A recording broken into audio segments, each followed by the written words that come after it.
Então agora a gente começa carreira, liderança e propósito. Mulheres em grandes marcas. Fábio, fica à vontade. Tudo bem, pessoal? Primeiro, bom dia. Obrigado pela Coencom, pelo convite. E, como foi falado anteriormente, parabéns para vocês por estarem aqui num sábado, na verdade, investindo no conhecimento, que a gente sempre tem que estar nos renovando, porque o mercado digital, o mercado de varejo, é um mercado que cada dia tem mais novidades, né? Eu até gosto de falar que eu sou pré-mouse, então imagine se eu tivesse parado na fase do pré-mouse, né? Agora a gente está na inteligência artificial. Bem, como falado, nós vamos falar um pouco sobre propósito, carreira, etc. E mulheres em posições de destaque. E para isso eu estou com as minhas duas amigas aqui, a Sil e a Val.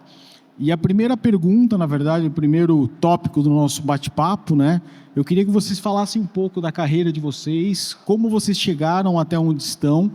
E mais importante que isso, o que vocês aprenderam que vocês devem fazer e também o que não devem fazer, né?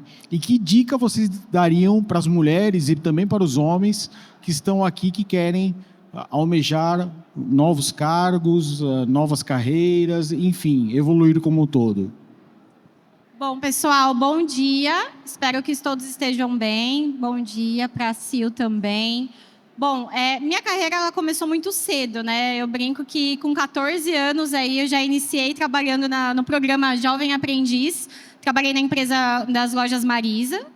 Fui construindo carreira lá durante o tempo que eu fiquei, né? Fiquei em torno aí de 11 anos, mais ou menos. Acabei sendo efetivada, fiz carreira e tudo mais. Porém, a minha carreira começou na área financeira, né? Como foi feita a introdução. Então, para mim foi algo bem difícil, porque, de novo, né? Ser mulher é algo... Hoje em dia eu vejo que isso se torna, de fato, apesar de não deveria, né, ser, mas é algo um pouco complicado você conseguir chegar numa carreira de uma posição de liderança. Então, fiz minha carreira na Marisa, tive a oportunidade de ir para a área financeira num grande projeto da Vivara, que era a construção aí de uma equipe de conciliação. Aí sim, fiz todo o processo, né? Fui analista 1, 2, saí dessa área financeira e fui para uma startup que eu brinco que mudou tudo, né? Porque uma startup é bem diferente de uma empresa tradicional. Lá fiquei durante um período de 1 ano na Yugo. E aí eu tive um grande convite que foi uma surpresa para mim de voltar para a Vivara e aí sim numa posição de uma coordenadora financeira. Então, foi até engraçado, porque quando eu voltei e meu time que estava anteriormente comigo, na época que eu era analista, eu fui líder deles. Então, eles já me conheciam e tudo mais. Então, eu acho que assim, o principal desafio foi justamente ter essa volta e ter, de fato, o apoio das pessoas que já estavam comigo. Então, foi um desafio nesse sentido, porque você ser aceita como líder numa situação de retorno é bem complicado, mas eu tive um super apoio. A equipe era bem diversa, tinha diversas gerações, como a gente fala aí, de idade. Então, assim, acho que o principal desafio foi justamente esse. Eu encarar o desafio de ser, né, de voltar para a empresa, onde eu estou agora, e, assim, construir tudo isso em conjunto com eles. Porque o sucesso da minha carreira está vindo, de fato, pela minha equipe. E aí, pegando até o gancho, por mais que seja financeiro, teve um momento que eu falei, não, deixa eu mudar aqui de área, que eu acho que o financeiro não sou eu. Acho que precisa aqui mudar um pouquinho. E aí eu tive a oportunidade de participar de um processo seletivo interno, e aí vim para a área comercial, e aí cuida aí de mais de 450 lojas que a gente tem hoje. Nossa, interessante. Então, você acha que a resiliência, acho que é muito importante nos dias atuais, né? Porque tudo muda de um dia para o outro. De um dia para o outro pode surgir uma pandemia, a gente tem que se adaptar às novas tendências, aos novos objetivos. Não, sim. Tanto que o meu retorno foi justamente meio que pré-pandemia ali. Voltei no ano de 2019. Óbvio que a gente ainda não tinha essa estruturação toda, a pandemia, ninguém sabia o que fazer e tudo mais, então você também tem que se moldar a isso. Então, o meu desafio foi justamente manter a minha equipe junto comigo nesse momento. Então, assim, a gente tem que administrar as situações que aconteceram na pandemia. Então, vira e mexe, eu passava um tempo, assim, mais de 1 hora conversando com um analista meu, porque, de fato, mexeu com todo mundo, psicologicamente e na questão do trabalho também. Legal, obrigado. E você, Sil, conta um pouco de você. Como que você conseguiu chegar onde chegou, né? Você é mãe de duas meninas, né? Se não me engano. A gente queria escutar também de você. Qual que é a sua história? O que você aprendeu e que dicas você deixa para as pessoas para elas conseguirem evoluir na carreira e continuar crescendo nesse cenário cada vez mais adverso que a gente está tendo, né? Bom dia, pessoal. Vocês estão conseguindo me ouvir bem? Então tá. Bom dia, gente. Cadê a animação? Ninguém tomou café? Bom dia! De novo, bom dia! Agora deu uma melhorada, Então, gente, bom dia. Eu sou a Sil, eu trabalho na Dux Company, que hoje é uma holding de 2 marcas, que é a Dux antiga Nutrition Lab e hoje é Human Health, e a Eat Clean. Vocês devem ter visto por aí alguns dos nossos produtos.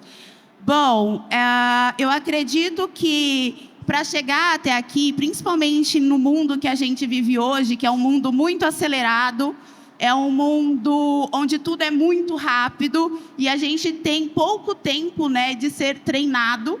Eu acredito que o grande diferencial e o que me ajudou a chegar até aqui foi a autogestão, fazer a gestão da própria carreira, né? Ter o propósito, estudar, aprender e estar sempre aberta a possibilidades, né? Todos os desafios que apareceram na empresa, a empresa era muito pequena, né? Uma startup, cresceu muito rápido. Então, todos os desafios que iam aparecendo, por mais que eu não soubesse fazer, eu ia, me jogava, aprendia, eu errava. Eu acho que é muito importante a gente ter esse espaço de errar. Eu falo muito para o meu time que só não erra quem não faz. Então, é testar mesmo, aprender com os erros e pôr a cara a tapa, né? E olhar você mesmo para a sua carreira e ser protagonista da tua história. Então, dentro das empresas existem muitas oportunidades, mas a gente, né, por acontecer muita coisa nova, é um cenário muito dinâmico, toda hora mudam as regras, muda o que a gente está olhando no mundo e se jogar, estar aberto a experiências novas. Então, eu acho que isso me ajudou muito na minha carreira. Eu trabalho muito isso com o meu time, né? Hoje eu faço gestão de um time de marketing, performance. Eu falo muito isso para o meu time, que eles também são protagonistas. Eu trago eles para trabalhar junto, criar junto. E eu acho que isso fez toda a diferença.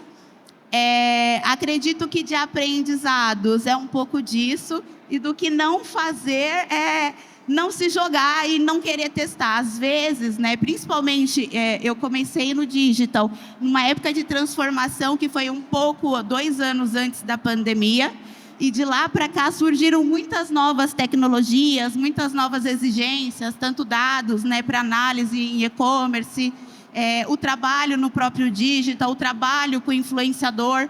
Então, olhar as coisas que vêm surgindo, às vezes a gente sente ali, né, nossa, como que a gente vai fazer para trabalhar isso? A gente não conhece ou a gente quer continuar fazendo o mesmo. E, principalmente para mim, que vivo na área digital, fazer o mesmo sempre, uma hora para de dar resultado. Então, é muito importante a gente continuar se atualizando e testando coisas novas. Estar aberto para mudanças, né? E entender que essas mudanças são mudanças positivas, né? São novas oportunidades, novas formas de trabalhar e muitas vezes vai trazer muito mais resultado do que o que a gente estava acostumado a fazer. Então, é muito se adaptar ao cenário do digital e dessa transformação. Estar pronto para se transformar. E acho que pensar que o erro é um aprendizado, né? Eu gosto de falar para minha equipe ou para pessoas que eu já trabalhei, que na verdade todo mundo pode errar, o que não pode é ter erro repetido. Acho que a gente tem que ser criativo nos próprios erros. Agora eu queria aproveitar a tua experiência, Sil, e fazer uma outra pergunta que eu acho que é um desafio que todo mundo está passando e vamos passar ainda mais, que é como que a gente gerencia as novas gerações. Porque atualmente a gente está num momento que você pega desde um profissional de 19 anos até um profissional de 50, 60 anos. Porque hoje, antigamente, 50 anos a pessoa estava encerrando a carreira. Hoje, 50 anos, eu tenho quase 50 anos, pessoal. Então, e eu não quero encerrar minha carreira. Então eu queria entender do seu lado como é que você se gerencia um cinquentão e um vintão ao mesmo tempo, entendeu? Como é que você consegue fazer isso? e fazer com que seu time atinja os resultados? Bom, eu costumo falar que o meu time, né, na empresa é um dos times mais diversos que a gente tem. Então, o meu time é formado por muitas mulheres, são pessoas de diferentes idades, diferentes formações. E eu acredito que o que a gente precisa fazer é integrar um pouco, né, do conhecimento que a gente tem de várias gerações. Todas as gerações estão aqui para agregar com o seu valor, com a sua ideia. E é muito legal colocar essas pessoas para trabalharem junto, porque sai coisa muito mais criativa, coisas muito mais disruptivas e coisas que a gente não tinha pensado. Então, o meu time ele é muito heterogêneo, eu sinto muita essa necessidade de ter pessoas diferentes, porque a gente cria um ambiente mais desafiador e um ambiente mais produtivo, né? São muitas ideias e a gente vai se encaixando e no final, gente, dá muito resultado, né? A minha área é uma área de marketing digital e ela costuma ser uma área muito jovem. Os profissionais são bastante jovens, geralmente da geração Z também. Então, é de fato um desafio, mas eu tento sempre trazer pessoas de todas as gerações para que a gente construa junto, né? Eu vejo muito que nas gerações antigas a gente tem muita força da liderança, né? São líderes muito com uma grande bagagem, com uma visão, com uma calma, uma resiliência, e juntar isso com a geração nova, né, fazendo com que a nova geração também aprenda. Então, essa junção, eu acho que é o que faz sentido e o que traz muito resultado. E o que é o diferencial do nosso time. Da mistura, você tira um bom caldo, né? Vamos falar assim, sai muita coisa boa. É uma feijoada, é uma quase, feijoada, né? Cada quase. um ali é uma parte e fica super gostoso no final. Eu acho que é o que faz diferença. Eu já trabalhei com times muito jovens, e aí você tem outros desafios. Já trabalhei com um time mais misturado, eu acho que... E até dentro da área do próprio marketing, né? A gente tem pessoas de todas as idades, desde 55, 60... até pessoas de 18 anos, sim, nós temos. E temos mais jovens também, né, que são os aprendizes. Então, é bem dinâmico, mas eu acho que é essa troca que deixa tudo muito rico. Ótimo. E você, Val, fala um pouco da sua experiência aí também na Vivara, que é um monstro, né, com equipes muito grandes, né? Como é que você faz para gerenciar esse time todo diverso e para atingir seus objetivos, né? Eu vou brincar igual a Sil, assim, eu tenho, de pares, eu tenho só 2 homens na equipe comercial, o restante é realmente formado 100% por um time feminino.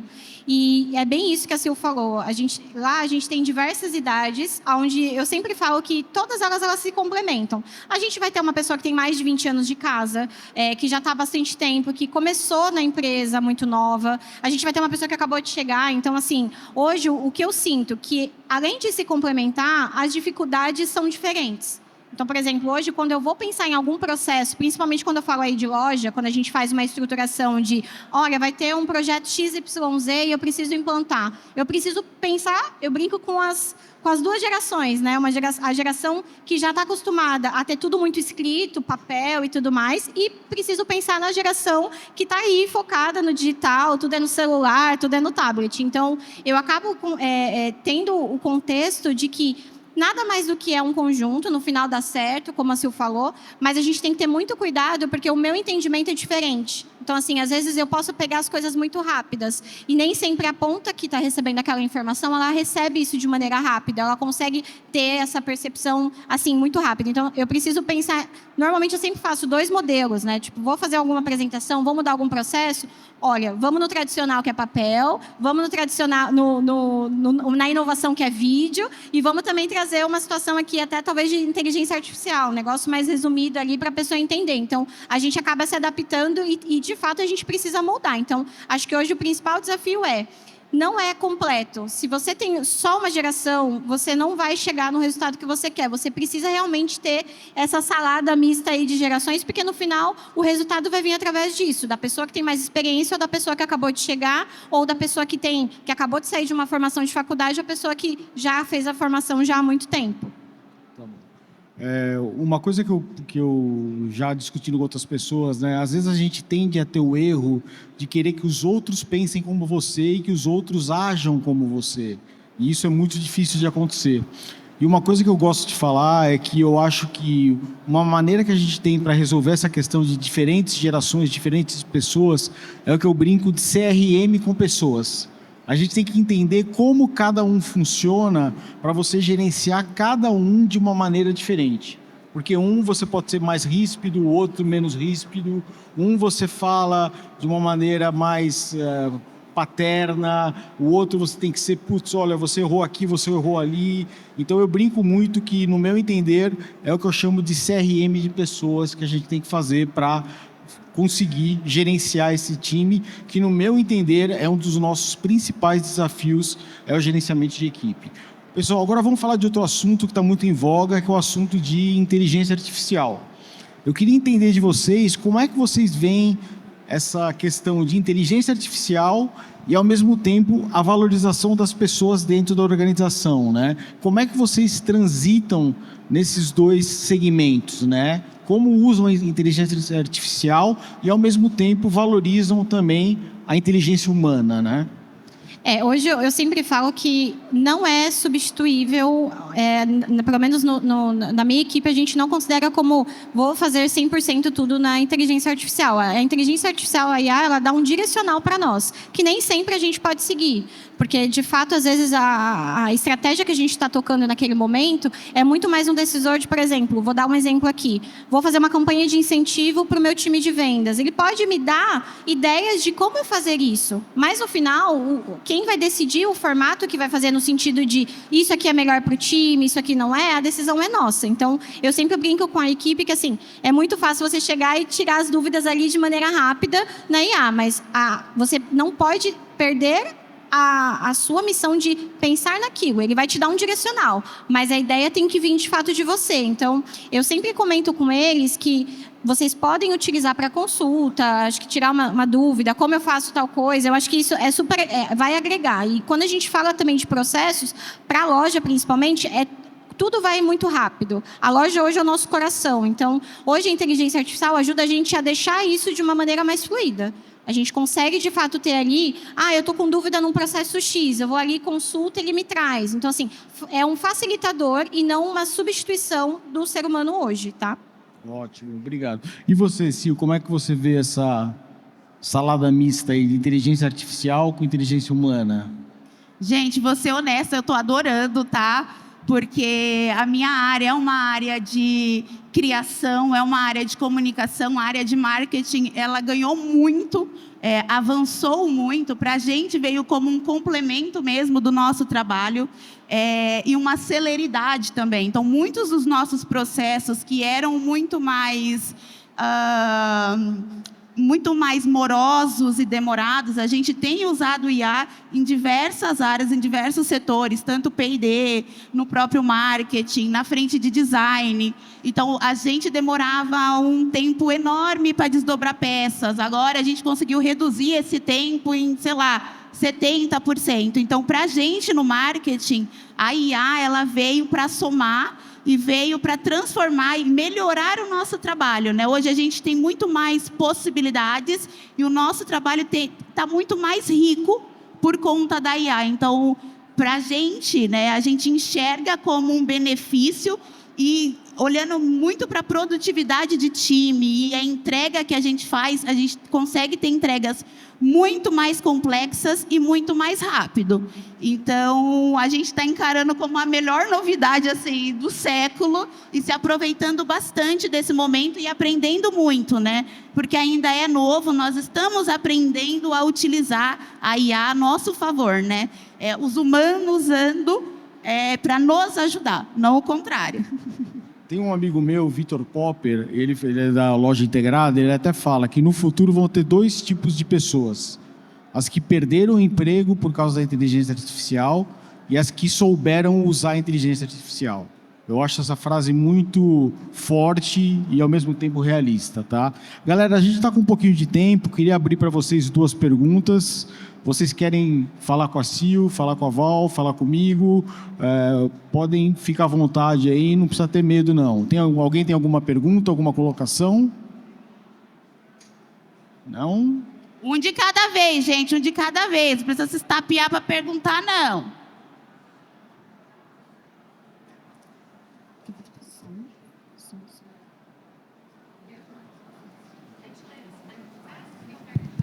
Tá funcionando?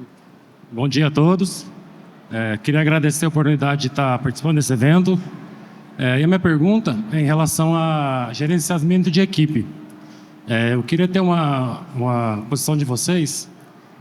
Como identifico, como eu sou uma pessoa mais antiga, né? O ritmo era outro.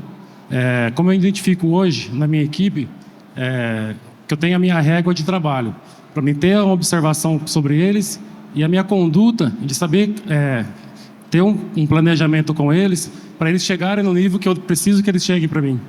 Mais ou menos assim minha pergunta. Obrigado.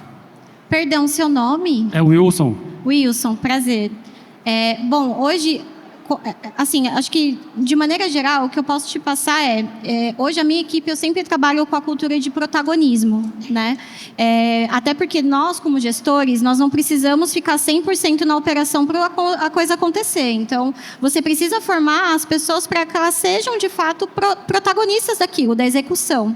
E isso é trazido junto com uma cultura de empatia. Você precisa sempre estar próximo deles, até para você conseguir saber que aquela pessoa tem uma aptidão, mas, né, uma característica específica, uma aptidão que gosta de fazer uma determinada tarefa, aquela outra pessoa tem um outro formato, porque aí sim é um quebra-cabeça. Você vai encaixando as pessoas nos lugares certos. E aí, com base nisso, você vai conseguir conquistar e ter, de fato, o alcance que você quer em termos de resultado. Só que lembre-se, tudo isso você precisa ter muito amarrado feedbacks constantes. Porque se você não der o feedback para aquela pessoa que, de repente, não trouxe aquilo que você realmente precisava, ela nunca vai saber que ela precisa melhorar.